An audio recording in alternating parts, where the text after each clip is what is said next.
გამოცდილებაც.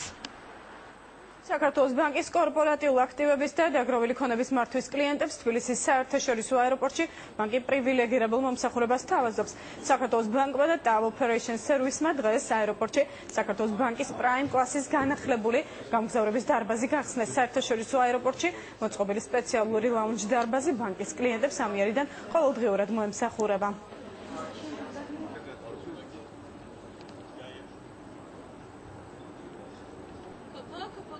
TAV Operation Service საქართველოს ბანკს შორის დადებული ხელშეკრულება ოქტომბერში, სწორედ მის შედეგს ხედავთ ჩვენ დღეს, როდესაც გაიხსნა საქართველოს ბანკის განახლებული პრაიმ კლასის ლოჟა, სადაც საქართველოს ბანკის განსაკუთრებით ლოიალური კლიენტები კორპორატიული, სოლო მომსახურების და დაგროვილი ქონების მართვის მომსახურებიდან ისარგებლებენ ჩამოფრენისა და გაფრენის განსაკუთრებული, ანუ VIP მომსახურებით. Bank of Georgia ერთი თვის წინ საქართველოს ბანკთან ხელშეკრულებას მოვაწერეთ ხელი. ეს არის პრაიმ კლასში ბიზნეს ლაუნჯის მოწყობა, რომელიც განკუთვნილი იქნება საქართველოს ბანკის განსაკუთრებული კლიენტებისთვის. ჩვენ ავირჩიეთ საქართველოს ბანკი, რადგან ბაზარზე ერთ-ერთი უძლიერესია.